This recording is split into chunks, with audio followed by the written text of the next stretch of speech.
Hey, Mystic Michaela spiritual family. Welcome to Know Your Aura with Mystic Michaela. Today we are talking about aura exceptions, how your aura may kind of wander away from the general rule of things. But first, hey, Scotty. Hey, guys. Yes, I've noticed that a lot because I lead a lot of the discussion groups or part of the discussion groups. And people, we do try to get people confirmed if they join the discussion group. Of course, it helps to know your colors. And I'll give them the confirmation from you, of course. And then let's say they're yellow. Let's say, you're yellow blue. And then, sometimes they'll be like, well, I don't relate to being organized or something like that, because usually yellow means organized. Right, for you, for your characteristics.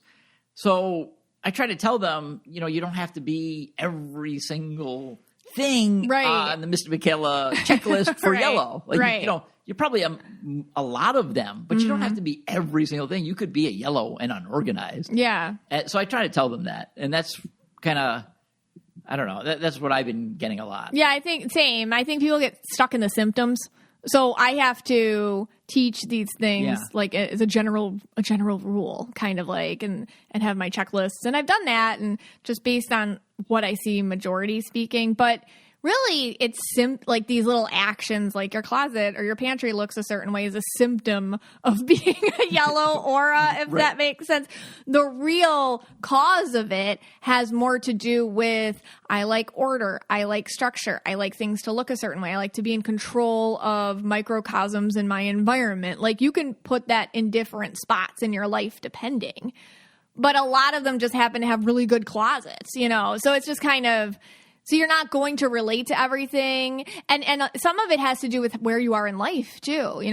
When you're younger, you can kind of present more one color versus when you get older. So it depends on a lot of different factors. So we're going to talk about that. Okay. Yeah. I guess, I think we might have talked about this before, but if we were putting this in terms of, let's say we're taking a green person, and let's say a green person that wasn't so into the aura color thing. Sure. Right. They would probably take your lists and they would say, okay, for every 10 people that you read, let's say, you categorize, you find out in a reading, you found out these characteristics. And then you would apply those to the different colors, yellow, red, green, whatever. And then, so over time, you've developed this. So this isn't really something that you could find in any book. No. This is from all the data that you've gathered, for lack of a better word, using a green word, data. So basically it's all data. And then what you're basically saying, based on all these people's readings, this is what I have come up with. Yes. It's like back to when I was teaching, because this is really when I started to notice, hey, wait a second, these colors around people I've seen forever mean something. Right. Because yellow is the easiest one to talk about in a lot of ways. I noticed with a lot of the yellow aura kids, are the ones that presented more yellow aura, it's like they wanted the grammar lessons more than anyone else. They want to know why. Right. And if you're a yellow aura, you just want to know why a lot more than other people. Purple auras don't really need to always know why. They'll come up with that on their own. Yeah. But yellow auras are like, no, why? And they'll ask you questions, and they'll ask you lots of questions. And if it doesn't make sense, they'll look at you they'll kind of look at you. And then you're like, okay, you need more. They're like, yeah, more, so, and they just want to know in themselves the most they can. So that's really like the yellow aura thing. But how does it present? It presents as them being like, what's the past participle? What happens after the consonant? It presents that way. Okay. So it's like, oh, yellow auras are grammar freaks, Right. But not every yellow aura. Not every yellow has to be. Their whys might go to different parts in their life. All right. Well, now, okay. So, of course, you got to make everything about me. Yeah. So I consider myself the quintessential red-blue. Okay. So let's go through your list, and I'll go through because you're purple indigo, and I'll go through your list. Okay. Let's see if there's any ones that I don't really relate to at all. Yeah, let's see what you relate to, what versa. you don't. Okay, let's do it. Okay, so you want me to go first? You go first. All right, so I have my red aura checklist. Okay. My data collected. It's funny. Okay, so with red aura, let's see. Vibe intense. Vibe intense. Young. Okay, so you were talking about age. I would say younger, yes, more intense. 100%. Now, not so intense. Yeah, it's more sporadic. And it can be intense at times, yes. Strong and assertive. Strong and assertive? I mean, at times. It depends. Yeah, at times. Okay. It depends. Yeah. Natural leader. I try to be. Yeah, that one I do. Needs to be in charge and control. Yes. Yes, that's a definite. Well respected when balanced. Oh, that one I don't know. Now my blue's coming out. I don't know how well respected I am. When you were teaching, I think. I mean, it's a big thing for me. Yeah. To be respected. Yes. So that is true. That's a Red Aura thing. That's a red. I do try to give respect to everybody. That's a Red Aura thing too. Like no matter who you are, I will try to respect you. Yeah, as long as that keeps up between you, then it's good. Then it's even good. if you disagree with somebody. Correct. Yeah. Correct. Even if there's a disagreement, as long as everyone's civil and there's respect. If there's a mutual respect, no problem. No problem. Yeah.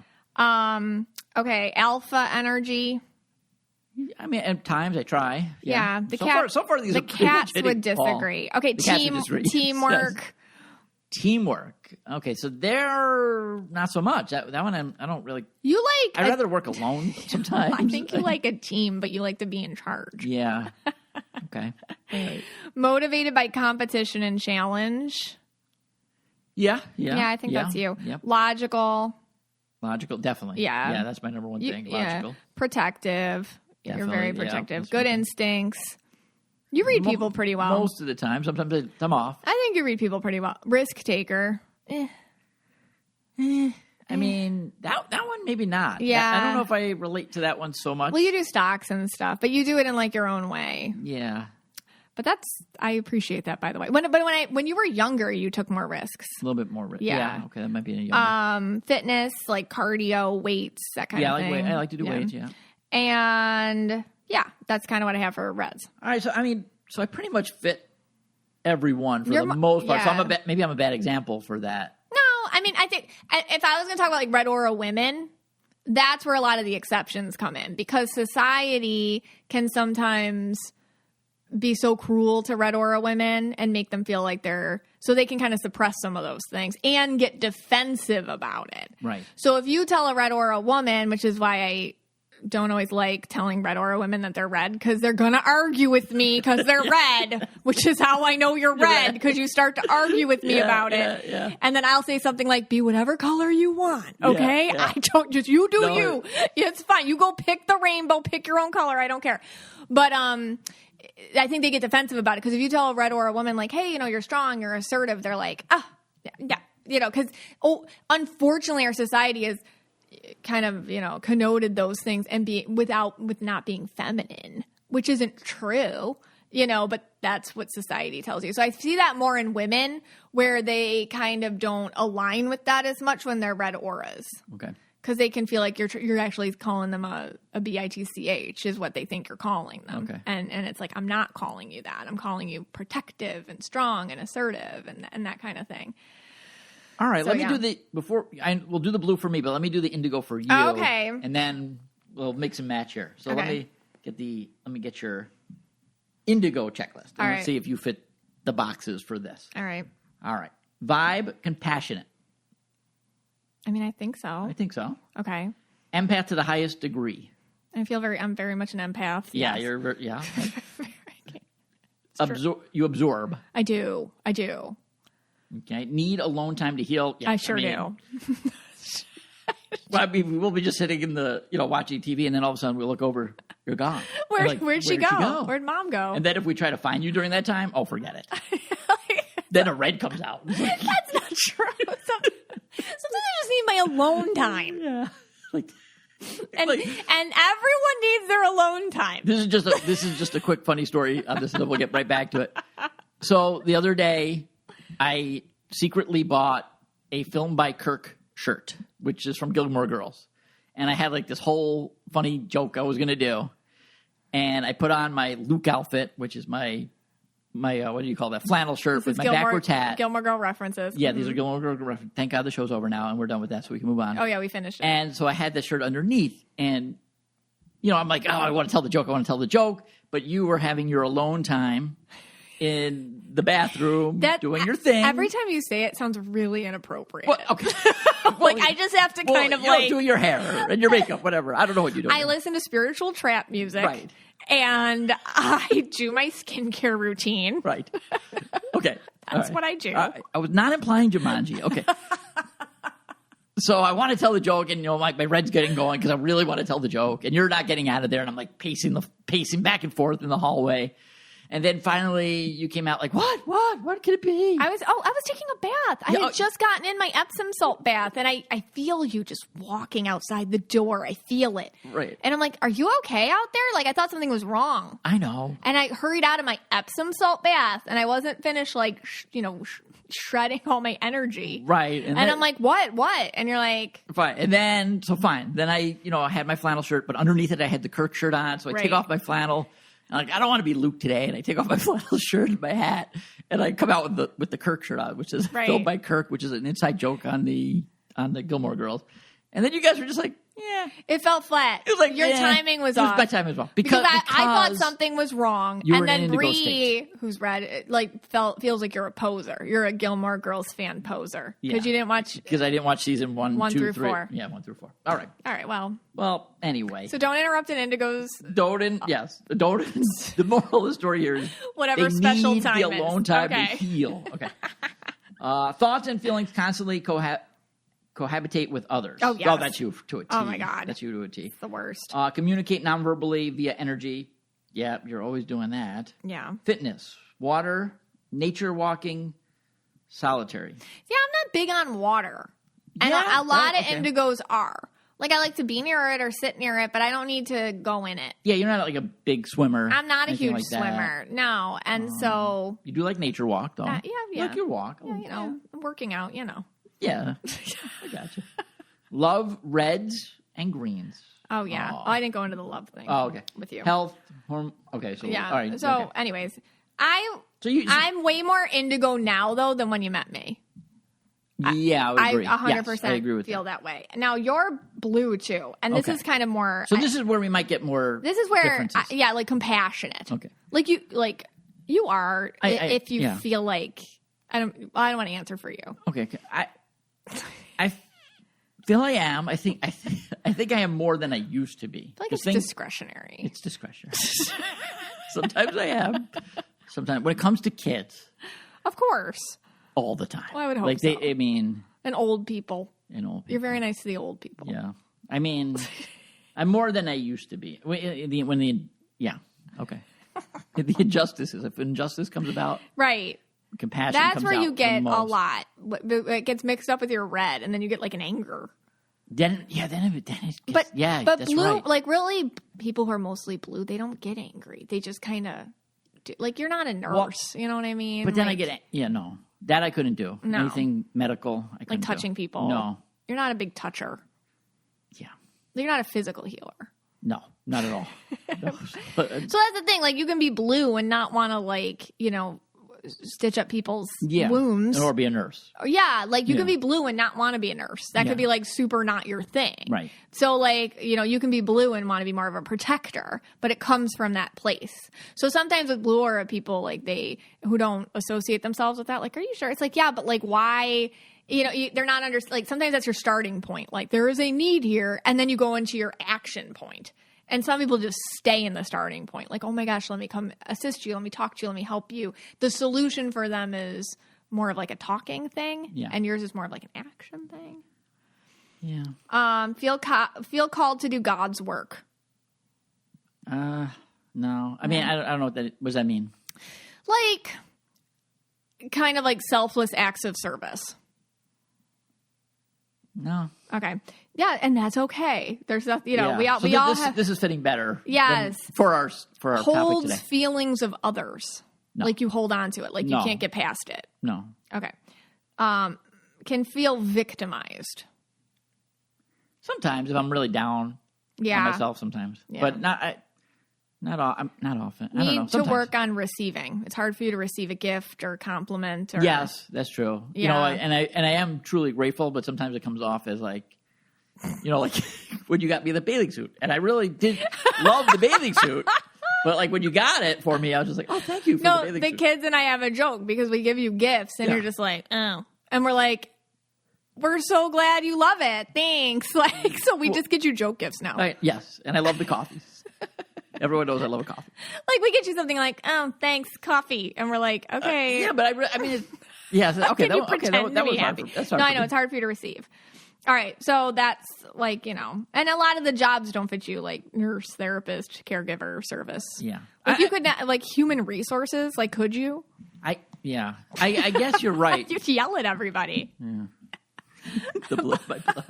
I feel more blue than I feel like I'm gravitating more blue lately, though. Like I feel like things have been starting to impact me a little bit. Like I do like that normally wouldn't.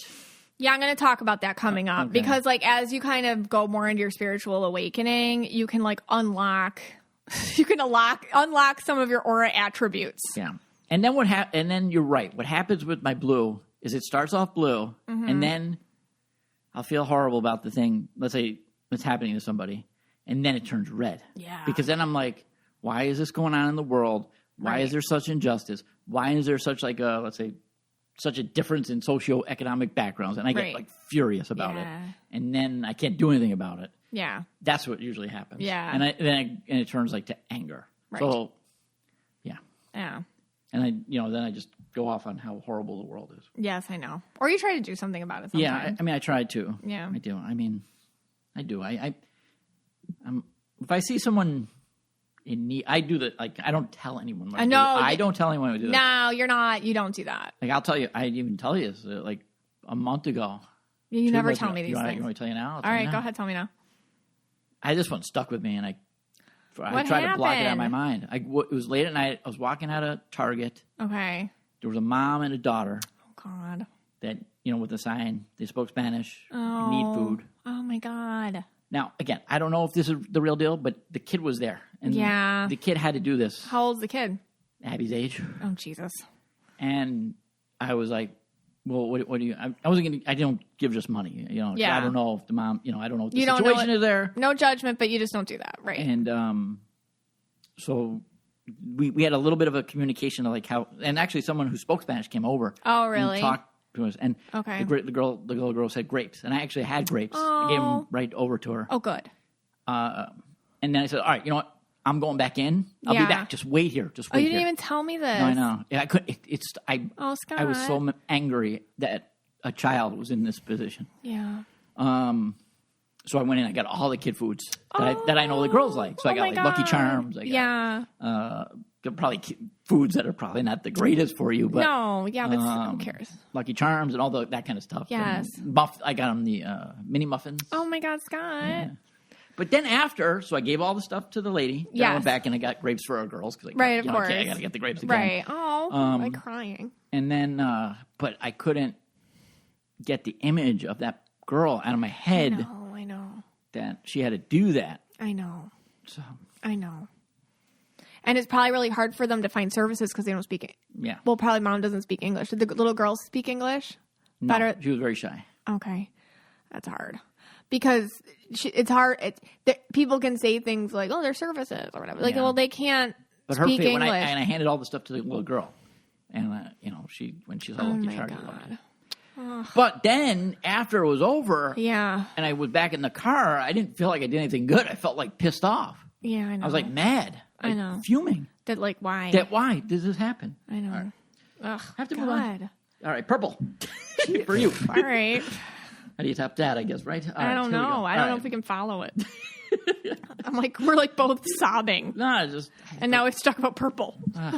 Now I'm all mad again about the world and everything. Red ranting again. All right.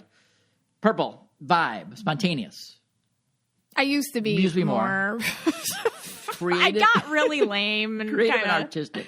Now, you are very... Now here You're very am creative. with words. Yes. So this is the thing that me and Purple don't align with. I'm not an artist. Like, I can't draw. I'm not good with design. I don't have like a personal wardrobe style that's interesting. I dress like a teacher. You know what I mean? Like, so it's not. But you're creative on, like with social media. And that's why I try to things. tell people who are purple, who are like me, I'm like, no. I'm the same way. Like, I can't pick up a pen and I can't sing. You know what I mean? I can't do any of that. But I'm a creative problem solver. Yeah. Or if I can kind of like, I don't know. I like to go on things and learn. I like to learn new things. Like, I got on TikTok and I'm like, all right, let's figure this crap out. Like, I'll get creative that way. Yeah, you're definitely creative that way. And then artistic, like you're not going to, you're not painting anything. No. But, even when I was teaching, I never had like the best bulletin boards or anything like that. I just wasn't good like that. But I'm creative, like, with what I do. Graphics here. You make or, or just here, on here. I try here, to, okay. Intuitive, 100%. Yeah, of course, yeah. Rebellious? In tiny, tiny, tiny ways. Okay. In tiny ways, I think I am. I do not like to be told what to do. And that is a big purple, like that's across the board. Okay. Yeah. Free spirit? Inside. Like I do not have judgment for other people's life choices. I don't care about any of that. And I think everybody should, as long as they're not hurting anybody, like go for it. I get really weird. Like, I don't like when people judge that. I hate, all that. Yeah. All right. Hate being told what to do. We covered that one. Feel before they know. That definitely. Yeah, it's hard. It was hard for me to like understand that that's okay, but yeah. Highly emotional at times, definitely. Yeah, sometimes. Definitely. I get really upset. Attract all sorts of interests. Oh, like you're trying to, I think, interesting people.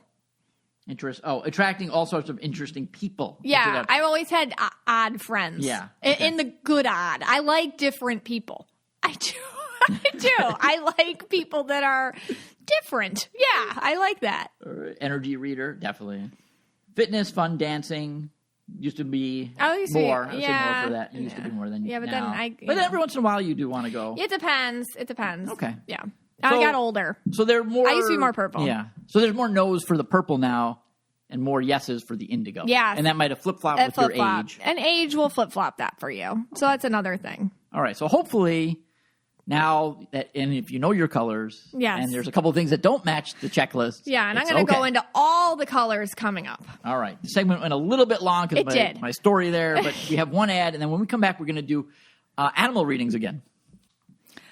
Are you looking to get your financial future organized? Well, if you don't have life insurance yet, that should be at the top of your list. Fabric by Gerber Life is the easy one-stop shop you need with life insurance and other family finance solutions all in one place. Fabric was designed by parents for parents to help you get a high-quality, surprisingly affordable term life insurance policy in less than 10 minutes. Fabric's new lower prices could mean potentially significant savings over other providers with great quality policies like $1 million in coverage for less than $1 a day. Life insurance can have a bad rap for being complicated, but Fabric makes it easy to apply with its seamless digital experience. It's all online and on your time. And if you need extra support, Fabric's team of licensed insurance agents can answer questions along the way. It takes less than 10 minutes to apply, see your quote, and then personalize your quote to fit your family's needs. You could be offered coverage instantly with no health exam required. Fabric has partnered with Gerber Life, trusted by millions of families like yours for over 50 years. Protect your family today with Fabric by Gerber Life. Apply today in just 10 minutes at meetfabric.com/KYA. That's meetfabric.com/KYA. Meet, MEET, fabric.com/KYA. Policies issued by Western Southern Life Assurance Company, not available in certain states. Prices subject to underwriting and health questions. Those pesky subscriptions you sign up for and then forget totally about. Do you even know how much your subscriptions cost? Most Americans think they're spending around $80 a month on subscriptions when the actual total is closer to $200. You forget. And you don't exactly know how much you're spending every month. You need Rocket Money to help you.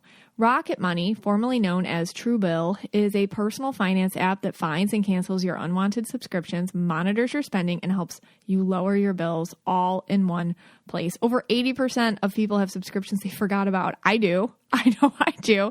Like that streaming service you bought to watch just that one show on, or that free trial that you never even used. Rocket Money will quickly and easily identify your subscriptions for you so you can stop paying for the ones that you don't want. Simply find the subscription you don't want and press cancel. That's it. And Rocket Money will cancel it for you. No, long hold times with customer service where they're trying to convince you not to do it. And, you're on Chase or that tedious emailing back and forth with people that don't care. Rocket Money makes canceling subscriptions as easy as a click of a button. Over 3 million people have used Rocket Money, saving the average person up to $720 a year. Stop throwing your money away. Cancel unwanted subscriptions and manage your expenses the easy way by going to rocketmoney.com/KYA. That's rocketmoney.com/KYA. rocketmoney.com/KYA. Because we're doing aura exceptions today, I thought it would be fun to do pet exceptions. Okay. These are different kinds of pets, and I took your Mystic Michaela Spiritual Family pets that you put on the thread over on our Facebook page, and we picked a couple, what would you call it, like unconventional pets to read. I mean, I'm going through the ones that you sent me, and we have a duck. Oh my gosh. Now you're reading Yeah, ducks. and this is going to be, some of these are going to be a challenge for me. So what do we have for the first one? we have a hamster, we got a horse. Okay, here we go. All right, Sierra S. writes, "This is MacGyver, my heart horse and my dearest love for my teenage years. My mom sold him without my knowledge or consent." That wasn't nice. That's not nice. And without any good reason, and it devastated me. I still think about him all the time, even though I'm sure he has since crossed the Rainbow Bridge. All I'd like to know is if he had a safe, happy life and was cared for after we separated. So MacGyver is making me cry. Oh, boy. So hard. This is hard. Oh, wow. Okay, this horse. So I'm an empathic medium. So this horse is coming through like a person in that I feel, I mean, all animals have emotion and all of that. But this horse is so protective of you, Sierra, and loves you so much. And it's like parental to you, like a parental figure, and gave you unconditional love and was always worried about you and making sure, like, this horse feels like he feels like a mom or a dad energy to you. Like, so this horse, the separation, I get like he knew what was happening. And just so you know, he knew you didn't know. That's a big thing that he wants you to know. He knew that wasn't you that made that choice. He knew that. I do get that he passed. And I get this feeling that there's this older man around him. And I'm just seeing an image of an older man. So if I was talking to you, I'd be like, do you know this person? Otherwise, this is where he went next. Because I feel like he's trying to show me where he went next. But I get an older man. I get other horses. And this man is very like sinewy and very like, he's a horse guy. Like he's not a big talker, but he's good with horses. And it feels like there were other horses, but I get this guy taking care of him. It wasn't the same as being with you at all, but I do feel like he was cared for and whatnot. But I also get that the love that he had with you, that's it. It was you two. And that was his greatest love in life. And so where he went next, it was okay. But I think the biggest thing he wants you to know is he knew it wasn't you that did it, in case you were wondering. Wow. Oh man, he's making me, the love I'm getting from this horse. Oh, and I'm getting, I don't know if this is something. Okay. So hold on. It's hard to put it into words because they don't talk. So I just get feelings. So his question, front right leg, did he have something with that? Now I just get like a sensation in it and it's kind of like tingly. So I don't know if this is him showing me this is like how he communicated, or like sometimes I can get that if that's like the leg they used a lot for something, or if he had an issue there. Those are my two questions. But something with that, because it's really tingly, like it feels like nerves or something, which is kind of interesting. Oh man, that was a hard one. All right, well, hopefully Sierra hears the episode. I hope and so. She'll let us know on that one. Yeah, in the Facebook group. Wow, he does look like a good horse. He looks like a good horse. Ugh. I like his little outfit. Yeah. She has a scarf. I'll put these pictures up on the page. Yeah, I'll put them up on the page. Yeah. All right. So now we're getting into the real woo-woo here. I mean, this is going to make, this is where I draw the line on this pretty much. I mean, I'm all right with the cats and the dogs and the horses. But next we have Carla M., who sends in Hammy. Who's a hamster. This is the classroom pet at school. This is a challenge. In her kindergarten classroom. All right. And I think it looked teddy bear hamster. I'm going to be honest. I have my own hamsters, and there's just not a lot radiating from them. Okay, let's just put it that way. But let me tell you about Hammy. Tell me about Hammy. Hammy's seen some things, man. Hammy's it's kindergarten class. Hammy's got like Vietnam War vet vibes or something. Yeah, man, I've seen it. Like, honestly, that's the energy Hammy gives me. Like, he trusts no hand that comes in that cage. Hammy knows what noise is. You know what I mean? Yeah. Like, he gets it all. Hammy feels like animals are funny. Like, they don't pity themselves and they don't really question their lot in life.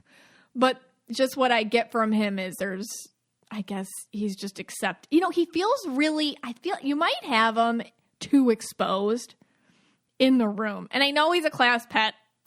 I get that it's kindergarten. Right.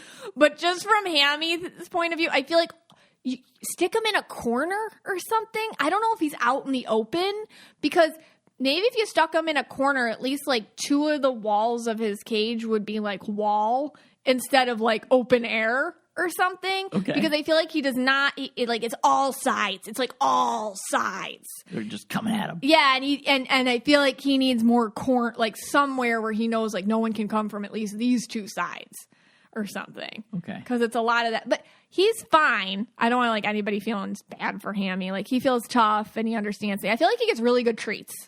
Okay. I feel like she brings him really good treats. Like, he feels like he's one of those hamsters. I think he eats better than our hamsters. He feels like he gets like she's giving him carrots and fresh stuff all the time, because I feel like he eats good. All right. Okay. So I do get that. So basically, the 2:30 bell rings. Hammy all the kids clear out, and then Hammy like sits back. Hammy takes out that carrot, starts crunching. Yeah, it's like his beer. He's like, it's his bottle of whiskey. Yeah, he's like, all right, yeah. Give him those we made it. He's like got his little cigarette. Yeah. That's it, yeah. All right. Now, Carla, he like has a art sketch pad where he's sketching like the horrors that he's seen today. Okay, Carla. All right, Carla M. If any of this resonates and is true, my mind will be so blown that you could read a hamster. He's a confident hamster. Yeah. Okay. So he doesn't feel like he bites too much or anything. Please, Carla, if you are listening, please write and tell us if this is true or not. I'm sure Carla's a good hamster mother. No, I don't. No, I'm not saying she's not. But if it's true about that like cage thing or all that stuff, my mind will be blown. I need to know the cage thing. He feels exposed. I'm exposed. I will never doubt any spiritual thing ever again. I mean, it is a hamster, okay? All right. I'm stretching my abilities here. All right. And now the next one I'm really stretching. All right. So we go to Jamie R., and she sends in a picture of her duck. This is a stretch, you guys. I am stretching myself. Okay. Right, her name is Sunshine. Oh. And, all right, so what do you get off Sunshine? Okay. The duck. Well, let's see. Sunshine feels like a social duck. I wonder if Sunshine knows she's a duck, by the way. Okay. She has kind of like I get her wanting to, why can't I walk in the house? Or, like she feels... And I feel like she likes shoes. I don't know, there's something with shoes. I don't know if she just associates because that's her height. Like, when I see boots or I see shoes, like, I'm happy because she knows that's her people or something. I don't know, because I get she likes that. She feels like a happy duck. Like, I mean, I don't have any experience really with ducks, like, beyond, I think a regular person who's not around them. But, she feels like she's not a big biter. Sometimes ducks can be mean. And she doesn't feel mean. She feels really social. She feels like she wags her little tail, I guess you call it. And that's really honestly what I'm getting off her. I don't know if she knows she's a duck. That's my biggest thing. She feels like she might not even understand certain behaviors that ducks are supposed to have. Okay. And I wonder if, even though I'm sure she loves water, I wonder if she's more kind of a land bird or something. So I don't know. Like, she just feels like she's not so much duck, and she might be more human identified. Okay. But there feels like there's other animals too. Oh, she didn't say that. I feel like there's other animals around her too, and she's not scared of things either. So I don't know if there's like, because it feels like there's other animals that like, I don't know, there's the cats or whatever. I don't know. She feels like she's not. She's just like whatever. She's got a confidence about her. Okay, so Sunshine's a duck that doesn't know she's a duck who doesn't know she's a duck. I think remember that movie Babe? Oh, you don't remember. There was like the goose that was trying to be a cat, like that. I don't know. So does Hammy know he's a hamster? Hammy knows he's a hamster. Hammy's very aware. Man, Hammy reminds me of like in that movie Zootopia. He's gonna be like one of those. Which one? Maybe the mafia boss. Oh yeah, that's funny. Were those hamsters? I don't think they're. No, those were rats. I know maybe they were mean. rats. I know something along those lines. Yeah, but, all right, here we go. One more. Hammy. Oh my god. I mean, if you're right, I don't know what I'm going to do if you're right on that. My whole world is going to change. All right, here we go. I don't know. Yeah. Take a step back, dude. No, yeah. It's a hamster. No, I know, but how would you have gotten that right? I mean, it's impossible. I don't know. I mean, just impossible. It's a hamster. He probably moves a lot, like around the classroom. I just don't think he likes to be exposed. Okay. Like, for all four sides are no bueno for Hammy. All right. All right, Carol L.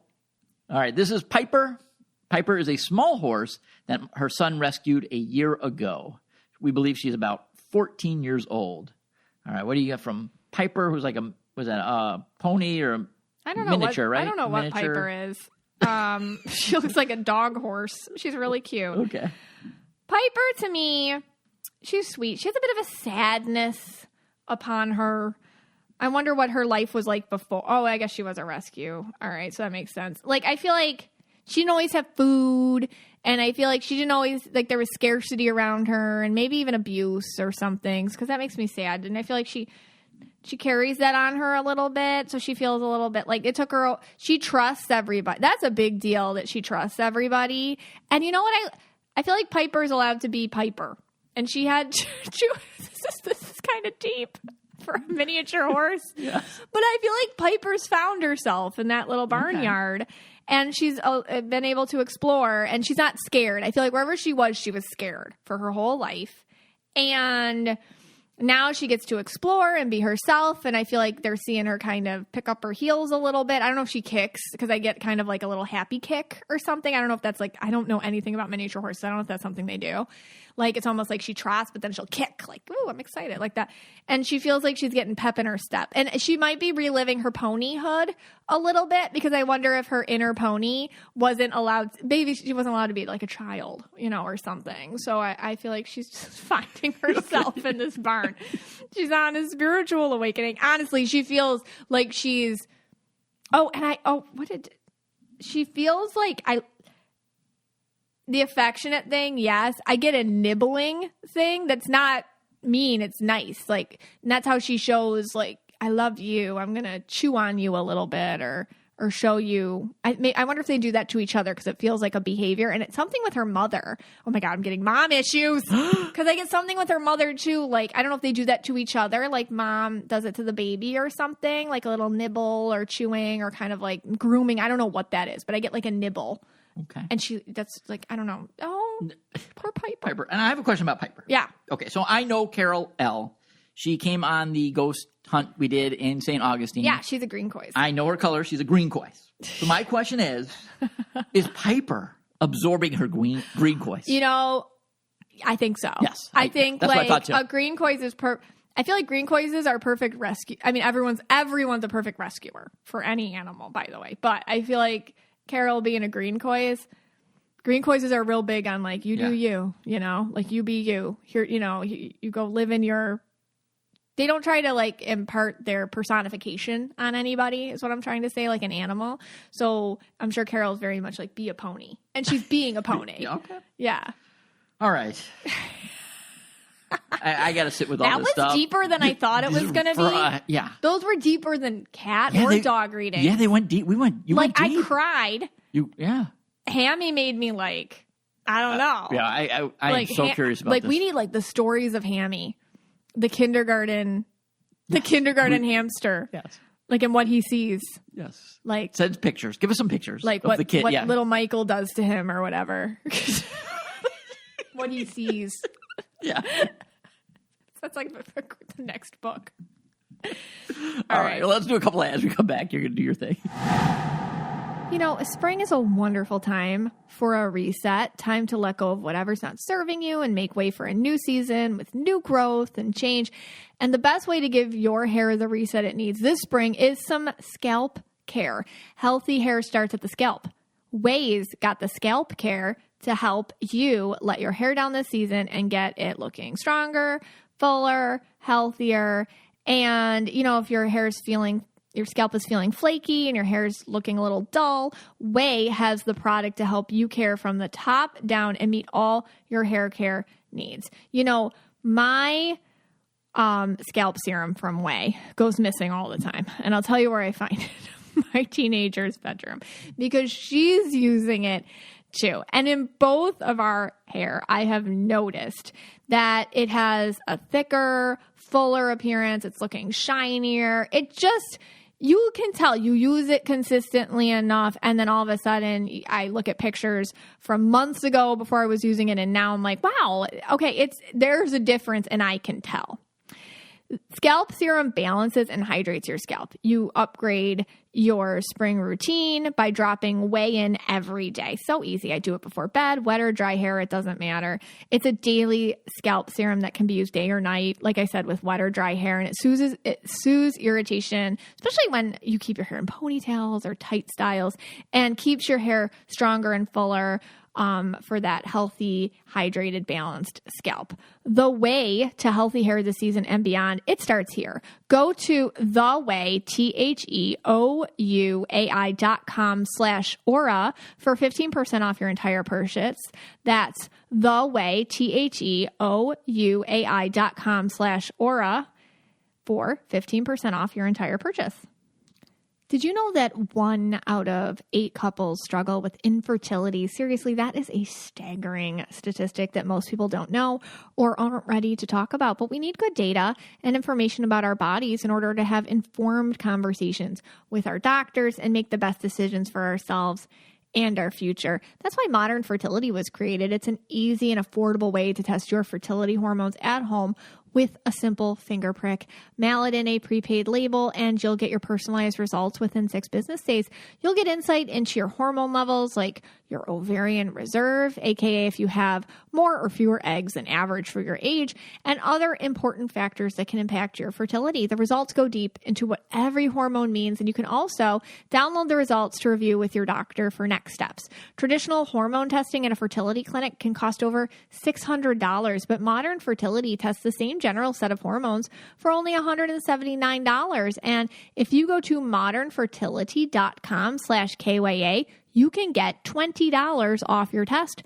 Plus, you can get reimbursed for the test through your FSA HSA. If you want kids today or maybe one day in the future, clinically sound info about your body can help you make the decision that's right for you. Right now, Modern Fertility is offering our listeners $20 off the test when you go to modernfertility.com/KYA. That means your test will cost $159, which is a fraction of what it would cost at a fertility clinic. Get $20 off your fertility test when you go to modernfertility.com/KYA, modernfertility.com/KYA. So something I've been seeing a lot on the Mystic Michaela Spiritual Family page are questions about like aura exceptions.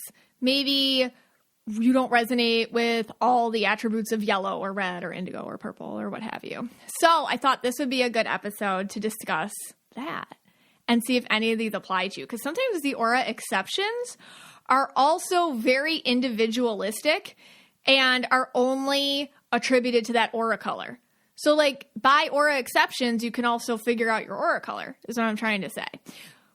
But before we begin, so like I have to teach auras, I'm teaching, and when I teach, I tend to generalize so that everybody, like, the majority of people can understand it. But a lot of people, like, I'll have a reading with you and I'll say something like, okay, you know, I'll say that, the whole teaching thing. And I'm like, but you're different. Because some people just don't follow the general rule. But overall, and if you've been listening a while, like, you know what I'm about to say. It doesn't matter what aura color you are. You know what I mean? Like, the important thing is the journey you go on, trying to figure that out, or anything out. Anything you do in life that gets you to be introspective and start asking questions, like, do I like that? Or have I been programmed to like that? Or is this something I'm pretending and I've just bought it over the years? Like, anything that gets you thinking like that, that's amazing. And I love aura colors because for me, I feel like they can do that in the best way possible. So don't ever worry about what somebody else tells you are. It's all about you and you finding the place in you that feels truthful and resonates for you. But yeah, I guess, like, you know, when I describe aura colors, it's kind of like symptoms. It's like these are the symptoms of having this aura. It's not exactly, and the symptoms aren't always indicative of like what it is of the actual aura color. They're just kind of like the presenting symptoms I usually see. So if you can think of it that way, but the motivations are the same, like behind it. And I'm going to explain this for each color. The motivations are the same. So sometimes the symptoms are different, but the motivations are the same. So keep that in mind as I go through it, because that's going to come up a lot. And also because a lot of you have been, like, sticking around here for a while. So you might notice that you've changed since diving into your aura colors. And I'll tell you why. What happens is you might be digging up stuff from your childhood, your inner child stuff, because a lot of kids do change their auras. That happens.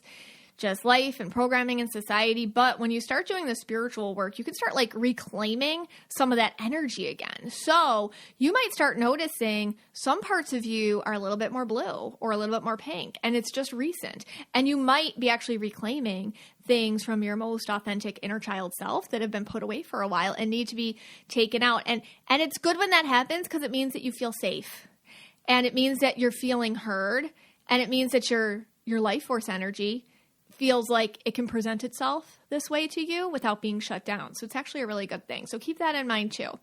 Here's the deal.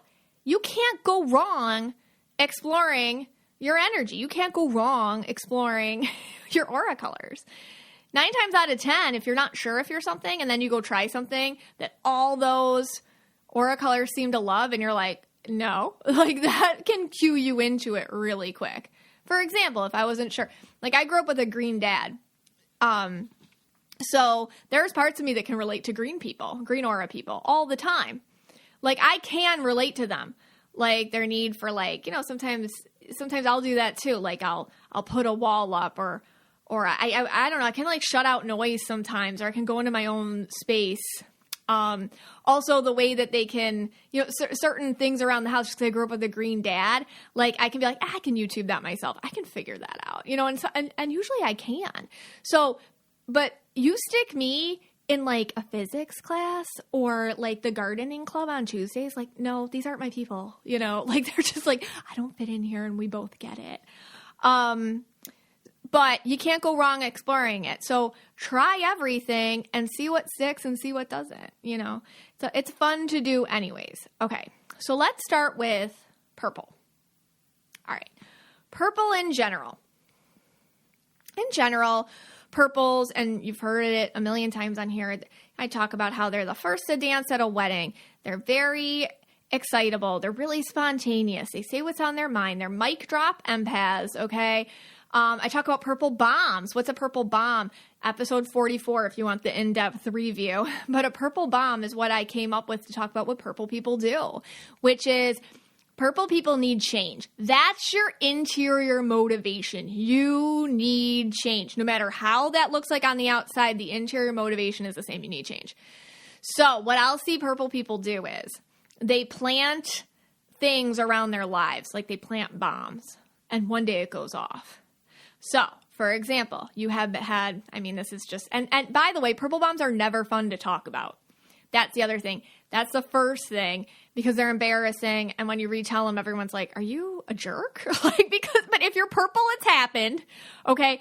And 2, they're subconscious. If you're doing it on purpose, it's not exactly a purple bomb. So it's more of like a subconscious thing. Now, as you get on with your journey, you'll notice when you're doing it, by the way, which makes it kind of like harder to do them, because what purple bombs are with purple people is it's a way to get out of something, but you get punished for it because there's a part of you that feels bad about being in need of evolution, in need of change. So for example, let's say your relationship's not working out.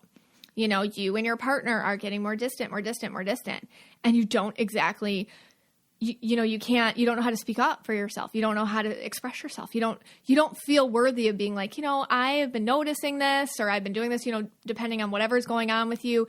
You're not in that space where you can vulnerably articulate like what's going on. So the subconscious takes over because it wants to change, and it'll get it no matter what. And the way the subconscious will do it is it'll start, maybe it's like, oh, I'm going to start talking to this guy at work. Now we're going to text. And now it's going to be a little bit more emotional. It gets deeper and deeper and deeper. And then, oh, I left my phone out. Oh, my husband saw it. Oh, that's like purple bomb stuff.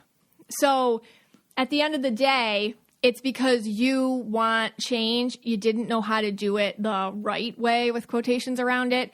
So you do it in a way where you're the bad guy. So I see that a lot with purple bomb. Blue auras. So I talk a lot about, back it up. I forgot to mention the other side of purple. Okay, other side of purple. So I will talk about quiet purples. So this is my aura exception, quiet purples. These are the purples that aren't the mic drop empaths. They don't say what's on their mind. They're not the first to dance at the wedding. Okay, and their purple bombs tend to be a little quieter. They're not as explosive as that. They're a little bit more quiet about it. They're more subtle. But quiet purples, you still have all like the same motivations. Like you want change, you crave change. You can be a little bit more fearful of people taking notice of you. And because of that, you tend to kind of stay in the shadows a bit, but you're still a purple because your mind, the part of you inside, is constantly going.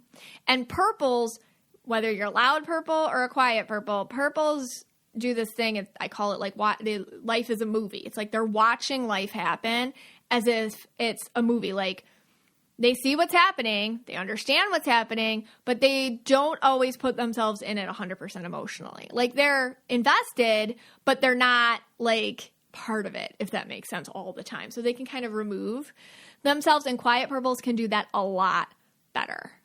All right. So the quiet purples, like, you're kind of like a sidekick to a lot of things, but you know exactly what's going on. You got the 411, and the people that are close to you know that your intuition's spot on, and they'll ask you for it often. Okay, blue auras. Blue auras, I talk about them, compassionate, kind, constantly helping, always noticing like, oh, where do you need help? Where can I help you? That kind of thing. Very selfless people. So I've talked about that a lot on here. That's blue auras. And their motivation is to be needed. Like they want to be needed. Like they usually attach naturally a lot of their self-worth to how much they can feel other people feel good. And in the most enlightened sense of this, it's like they do God's work, or whatever you want to replace with the word God. Like they do spirit's work. They do whatever you want to say is work. And when they feel the other person get it, I call it the glow. Like when they feel the other person like feel seen and validated, and like life is just like, whoa, okay, I feel hopeful. Then they get that feeling too, and they're like, okay, mission accomplished. So that's like the perfect blue. But aura exception. What about other kinds of blues? So like this is like victim blue, and a lot of people, this happens all the like because sometimes I talk about celebrities and stuff like that, or sometimes people that aren't always on the up and up, like with what's going on with them. Like, I don't know if you watch Real Housewives of Salt Lake City, but talking about Jen Shah, like she's purple and blue. Okay. So everyone's like, how can she be blue? She's evil. here's the deal. Just because you are that color doesn't mean you're a saint. It means that you need to be needed. Okay? And that what can happen is if you're a victim blue or you're kind of like covert narcissisty blue or something, what can happen is that nice, beautiful gift you have to feel other people and to make them feel validated and all that, it can turn on itself. And then you can start feeling like resentful, or if you're really off the chain, like who I just mentioned, you can start feeling like, oh, I'm helping them. Like I was helping them. I was, creating systems for them to feel good, and not realizing that you're actually capitalizing off other people's vulnerability. So blue auras, if they get very egocentric and selfish and like they can only see out, from their own perspective and they lose touch with reality, they can become extremely selfish people that cry and claim to be victims instead of the perpetrators. Like they have a hard time taking personal responsibility for that. So that's kind of like my blue aura exception. It's also a place that you can go to if you're in a bad spot and you are blue. Same with purples. Purples can get quiet too, even if they're loud. Depends on kind of phases of life. Okay. Indigo, kind of piggybacking off the blue thing. So indigo is like all that. They're more one-on-one, but a lot of the blue stuff, but they like one-on-one instead of volumes of people. And when I talk about indigos, I talk about how, they're emotionally empathic, or, they're very helpful, or they're good listeners, that kind of thing. But I call it like, this is like my aura exception for indigo. So indigo, you don't know you're indigo. I will read sometimes people and I'll be like, you're indigo. They're like, are you? No. And I'm like, yes. Because what has happened is, and I say this because if you're one of these, you've heard this, and I've said this, like, you're the only person that lives in your brain, okay? You can't jump to different brains to see how different people think. In my line of work, I get to kind of do that, and trust me, not everybody thinks like you. So with indigos, if you're the type of person that feels everyone's thoughts, feelings, and emotions so deeply, but for whatever reason you think that's normal, over time, especially if you've done this way since you were little, over time, you don't even realize this is a subconscious behavior that you modify everything you do, every thought you think, every want you want, every dream you have, you've modified it to accommodate the world around you at any time. So indigo, you don't know you're indigo. And a symptom of that, you can feel kind of numb, or you can feel like detached from things, or you can even consider yourself to be a cold person. Sometimes with indigos, they think they're aggressive, or they think they're rude, or they think they're mean, or they think they're just like cold. And it's like, no, you're just so on top of everything, like you've shut down your own emotions to it.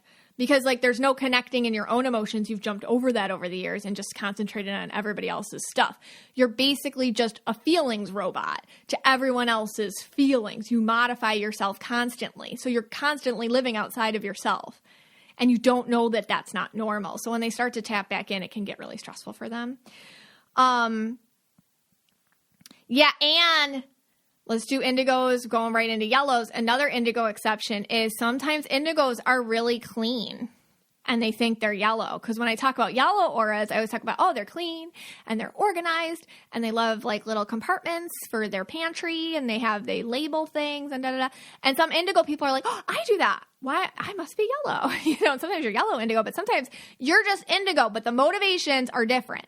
So sometimes with indigo exceptions, if you're a clean indigo, okay, there's going to be a couple things. One, it's the motivation. So you clean for peace, you clean for zen, you organize for flow. So for indigos, the home is the most important place that there is. And you will spend time, money, and effort, not all indigos, but some indigos, time, money, and effort on making it like aesthetically pleasing, really comfortable, organized, and because you're indigo, you might notice like, I noticed that all the kids leave their shoes there.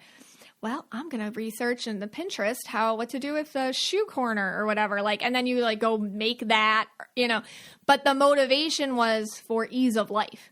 Not necessarily like it is for yellow aura people, more, I cleaned it, it's organized system. That's different. So the motivation's different, but the action can be the same. So clean indigos, organized indigos. So let's talk about yellows. So yellows, like I said, I always talk about, they like to scaffold, processes to the bigger vision. They're really good at taking on big tasks. They're really good at not getting overwhelmed. At least to the rest of us, we think like, people on the outside, yellow aura people never think of this about themselves because they're actually always overwhelmed on the inside. They're like ducks, like under the water, their feet are always going, but on the top, they just look like they're gliding. So yellow aura people never feel this way, but you'll know you're yellow if everyone's like, you look so good, or how do you get it all done? Or when did you have time to do that? Like seriously, like that, people are truly in awe of when you had time to do whatever you just did. So yellow auras, like they like to cram a lot into their day, yellow auras. They really do. Like if there's any room on their social card, they fill that up. And they like to organize for the sake of organization. That's what they do. They like to design and do that for the sake of organization, for the sake of systemic, kind of the way that it systems and how it looks or whatever, versus indigos, which is it's like a different motivation. Yellows, they truly just love for the sake of it. It's not for anybody else using it. It's really just for that. So they just get real pleasure out of that. But some yellow auras, and I get this all the time, you guys are like, but I'm so dirty. Like you should see my house. Like I hear yellow aura, some of you yellow auras like you'll forget something really important. You're like, I'm the worst yellow ever. I totally forgot this. I flipped around dates, or I didn't do this, or I didn't do this. All right. So let me explain yellow auras to you. It's not always like across the board, you're Little Miss Perfect. Usually with yellow aura people, they pick one part of their life where they're especially focused. So I have a friend, and she's yellow and blue. But she's so messy. Like her car is messy. Her house is messy. She doesn't even want people over because she's always so, she's like, it's dirty. It's disgusting. But she's so yellow. And I'll tell you, all her effort, this girl is constantly social. She's got the calendar on her phone with all the kids and everything. There's not a free moment. Every weekend's packed. They go to every party you could think of. Like they're always going. Her kids have a million things going on. She has a million things going on. They have a million things going on all the time. And so she's more yellow that way. Like the system and the structure is more of a social one versus like the label maker veggie drawer one. So it's just kind of where you put it when you're yellow. And so that's something to think about. Green auras. So green auras in general, I talk about them very focused, very passionate about like one thing, and then they kind of put blinders up. But green auras kind of like when I generalize, I do talk about them a lot because they can close off their emotions. And it's really like kind of an energy saving tactic I feel like they have. So they can focus so much on the one specialty that everybody else would never think that much about. Like they can focus on that 100% without worrying about like anything else. And it's amazing. And we need them because they figure stuff out that's like important and stuff. That's how I think about green. Super important and stuff. But they get kind of the rep of being closed off, I feel like, when I talk about them. But that's not always true for green auras. There are so many emotionally open green aura people. So I didn't think I was green because I'm not, closed off. And I love, talking to people about feelings and whatnot. So these are some aura exceptions for green people, because the motivation with greens is to redo something more efficiently, no matter what it is. And we see a lot of greens in like science and tech. So, that's kind of what I like. I probably end up focusing on a lot. And that's like what a lot of the celebrities that are easy to point out are, they focus really hard on like, Mark Zuckerberg or Elon Musk. Like they focus really hard on like one thing, and then like everything else seems a little bit like disconnected around them. But there's like a ton of you green aura people out there, and you redo things to make them better with people too. I mean, the best therapist I ever had was a green aura guy. I mean, they're wonderful mediators. Okay. Green auras can be, and this is kind of like, I guess, an exception, but it's really not. I should just talk about it more. Green auras can be amazing mediators. They can hear both sides of an argument, and they can listen, and they don't let emotions get involved, and they validate everybody. And then they're like, okay, let's find a way. They're amazing healers, teachers, listeners. I mean, Mr. Rogers is a green aura. Okay, he's green-blue. So if you think about that, he knew about children and what they needed. And then he developed this whole show and this whole, revolution about talking to children in a way that, he's Mr. Rogers, So he was green aura, but he developed a way to make something that existed better, but that was emotional. So green aura exceptions is, they're very passionate, and they're very focused, and they want to make things better, but they're not always closed off. They can be open, especially if they want to make something better that's social.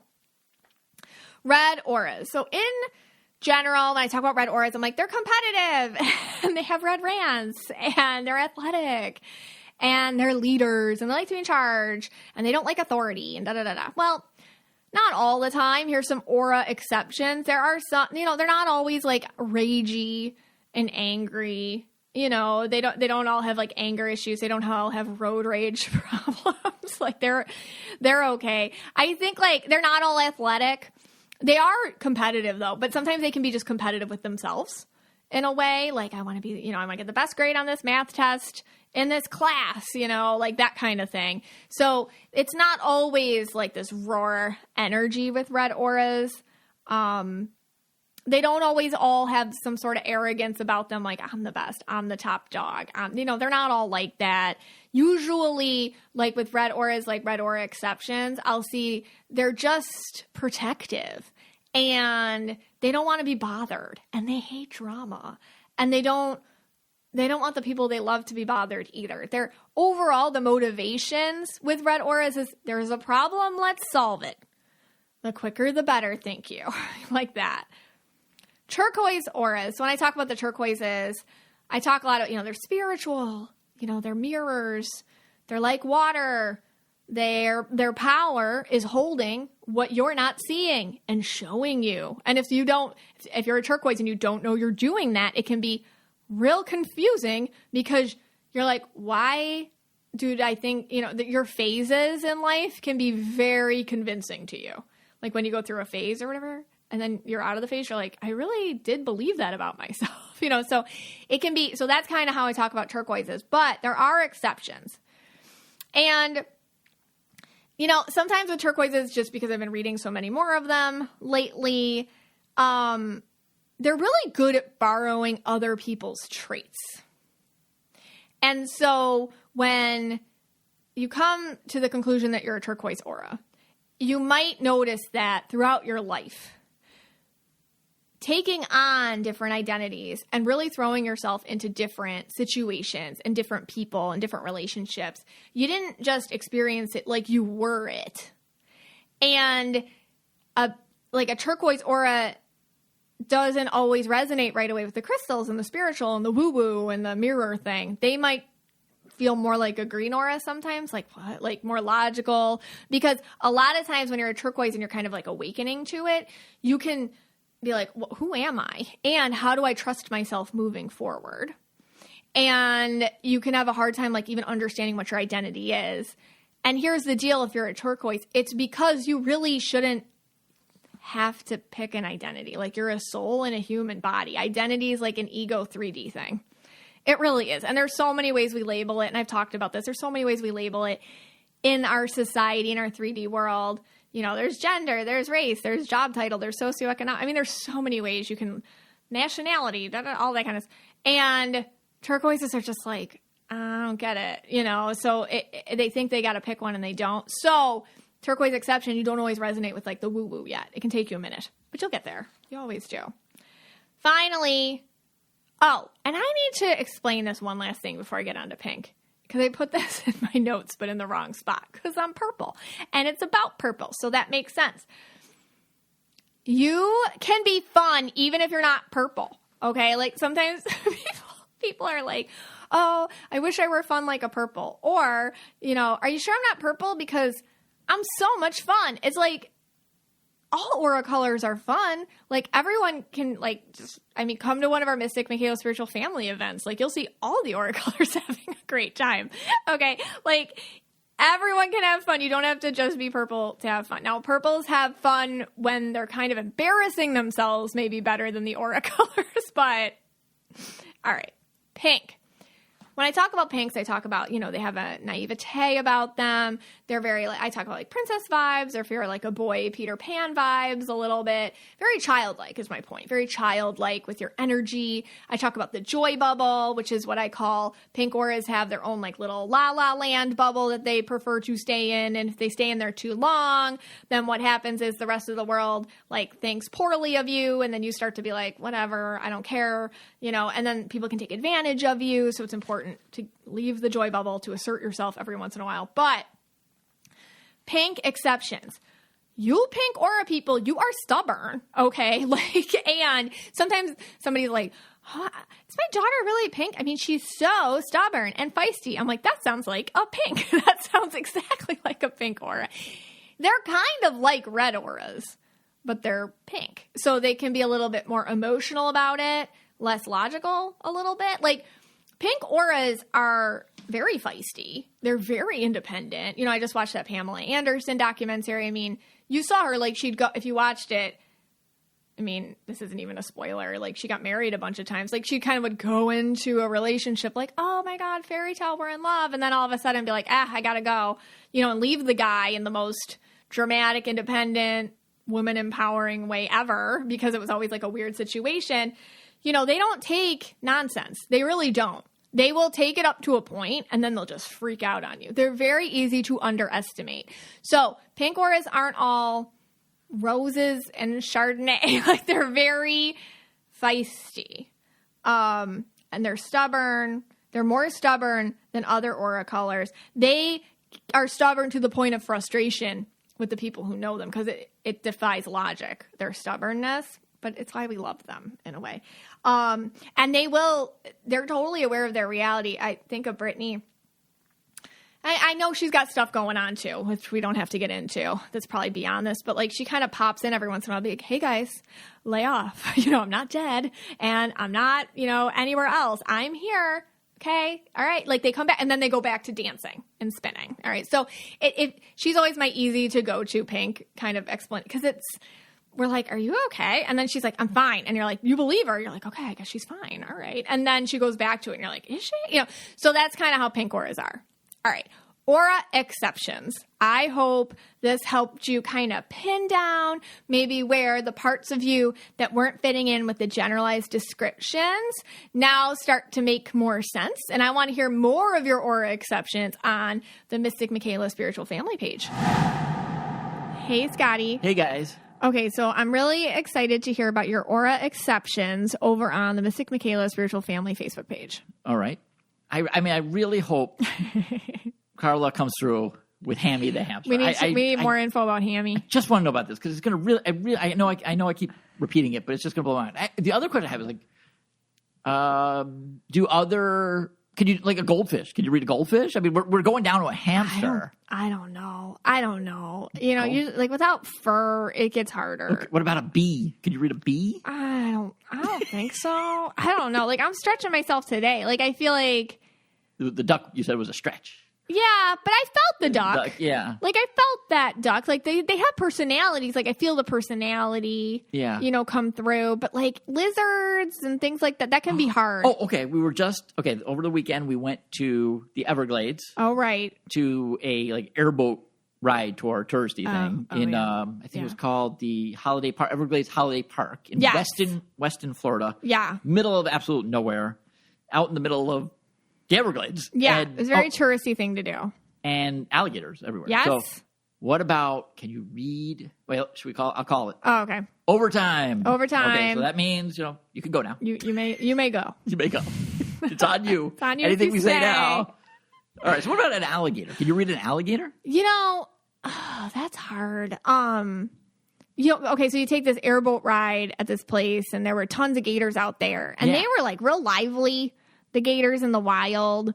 And then when you come back, there were gators, but they were in captivity, and they did not feel the same as the gators in the wild, at all. I thought that was real too. So there's this Gator Boy show. I think they had a TV show. I'm not sure. Yeah, Gator Boys. There was a lot of drunk people in the crowd. So many drunk people. Kept shouting, Gator Boys! Yeah, it was Gator Boys! It was an interesting crowd. Yeah, and I was just like, oh my gosh, what's going on? Where are we?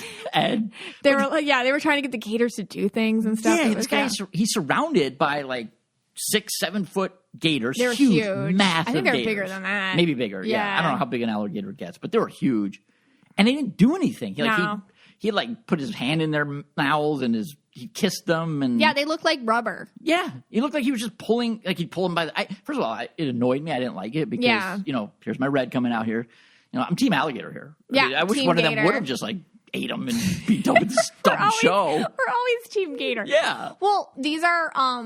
in Florida, I guess there's this law. Nuisances, Nuisance gators. You have to, over a certain amount long, you have to kill them or keep them in captivity forever. They don't let you relocate them. Yeah, because the guy did say, like, you could put him 50 miles out in the Everglades, and he's going to come right back. They'll come back. These are the ones that he had in captivity would have been shot and killed if it weren't for him keeping them there. But, they don't know that. They're just sitting there. They look really... like turned off or something. Like their energy did not have a signature versus the ones in nature had more of a signature. Yeah, they just laid there. Yeah. And then like he wanted one of them. It was like, because I think he rotates them for the shows. He did say that, yeah. And then one of them didn't want to do it. And he just takes him by the tail and drags them. And that gator could obviously easily chew him apart. Yeah. But he doesn't. You think he drugged him. I thought he was giving some drugs. I don't know. He was saying they just know him. Yeah, maybe Hammy's the supplier. I don't know. But yeah, he was saying they know. But that's like tourist things in Florida. You do. It was a very touristy place. It was. Yeah. I'm going to tell you, I'm not scared of gators, but on the way home, I did need to get gas. Oh my god! And I forgot about. So there's this gas station right across from the park, half a mile away. Middle of nowhere. Middle of nowhere, but it's next to and also part of a massive next to and curiously also part of a massive biker bar / musical venue / restaurant. Yeah, there's tons. I was trying to / market of wares, tons of stuff, and it's all bikers. There's no cars. I'm like the only just bikes. Yeah, and here's the thing. I'm driving up. And I'm like, really, Scott? And you're like, really? We got to do it. I had like 6 miles left to go. And normally I don't have that little, but this time I did. I had to do it. Yeah. And I'm driving up my little RAV4, and here's the thing. I have my Know Your Aura with Mystic Michaela shirt on. Now, right, and your license plate. Yeah. Your license plate says Know Your Aura. It says Know Your Aura, right. At least I didn't have my New York plates anymore. Forget it. But so, I'm a little bit nervous here, because, I got the shirt on or whatever. Yeah. So what happened? Like you gave me a little pep talk before I left the car. I did. So, well, first we're like, all right, like, because the kids were involved at this point. So we're like, Daddy, and there were, it was very crowded, and always bikers everywhere. And we're like, Scott, can you just use the card this time because your Red Aura is like, no, I can only pay cash at gas stations I don't know well, and we're like, come on, dude, like just use the card, and you're like, no. Going in. I'm going to use the cash. And we're like, oh my God. And you grabbed your Bill's hat. And then you get out of the car, and I think you grew like 2 feet. I did. And you got like a lot more chest muscles. Well, what I did was I kept... you like really puffed yourself up. Yeah, I took a lot of deep breaths, and then I pinned my shoulders way back. Right. And I, my elbows out. Yeah. And Abby's like, is Daddy breathing? Is he okay? I'm strutting around. I'm like, why is he walking like that? Yeah. And you walk in. What were you saying to yourself? I was like, all right, I'm going to say as little words as possible when I'm in there. I'm just going to get it like 20 on 2, 20 on 2. And I'm like, in my head, I'm like, $20 on 2, 20 on 2, 22, pack of Marlboros, 20 on 2, 20 on 2, no filter of the Marlboros. Budweiser, give me a Bud. And you go up to the counter, guy, and you're like... He was just like a normal person. Oh, okay. Yeah. And I'm like, 20 on 2, Marlboro Light. No, I didn't get Marlboro. But I said 20. I'm like 20 on 2. We good? I'm like, we good? He's like, good. You gave your 20. I gave my 20. You just Like I didn't want to get like change or anything. I just wanted to be like you had a 20. Yeah, I just had a 20. Like if I had 100, I didn't want to get in there with that Right, or anything. no. Just 20 on 2. Yeah. And that's all I kept saying. 20 to myself. on 2. So I came back out and I was like, you pumped the gas. I'm walking out, like strutting out, like pumped the gas. But everyone's wearing like leather, everything, and you're like in your Know Your Aura t-shirt. Yep. I spit a few times. Like you did. Yeah. You did. Okay, I spit, Yeah, all right. No one even looked at you. No, but they seemed like a nice crowd. There were a lot of drunk people there, but no, they were fine. Yeah. It was fine. I'm going it was back. daytime too. It was like I want to go back next weekend. Go right up to the bar. All right. And with my Know Your Aura shirt do on, that be all like, by hey yourself. guys, you have a red aura, and I'll probably get punched or something. I don't know. They did have a lot of police there, though. There were a lot of police so there had to be some stuff that goes down. But I was looking, and it was like there were a lot of different kinds of people there. It There wasn't was. It looked like a very actually inclusive crew. It did. And I'm sure if I didn't have a Know Your Aura shirt on, I would be fine. I had my Bills hat on, so. Sometimes, I don't know. Talk about cold reading. Like every once in a while, I'll get somebody and they'll give me a picture of their boyfriend, and he's like a biker or something. And it's just funny. Like they're probably like some of the most sensitive people. Yeah. Like they're so sensitive.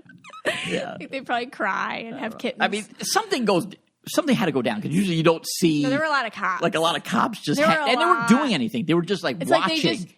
They knew they had to be there. They knew like a certain song comes on and like what's like Steely Dan comes on or well, I don't know. Yeah, and all hell breaks loose. Like God knows. I don't even know because it's just like the location where it is, and it's not near anything. Yeah, anything. Nothing. There's no like even. Or maybe they were checking McDonald's for nearby. Maybe they're getting drunk drivers or something. Okay. I don't know because like everyone's drinking there. Yeah, and then they're just it's right off like the highway of the. All right, we got to end this. It was like a different universe. Different universe. We should get out more though. Really, we do. We don't get out a lot. No. So everyone else are like, huh? Things like this shock us. Yeah, people are like, what are you? This is no. Why are they doing this? Like why? But that's on you because you could have left. It's overtime. Left. It's overtime. This is your time you're wasting. All right. Bud, give me a Bud. Marlboro. 20 on 2. No filter. Whiskey, no filter. Whiskey, no ice. Straight, no ice. Whiskey, no ice. All right, we're all set. Yeah, we're good. Yeah, let's end this. This podcast is for you and about you. And we're so glad you came and hung out with us today.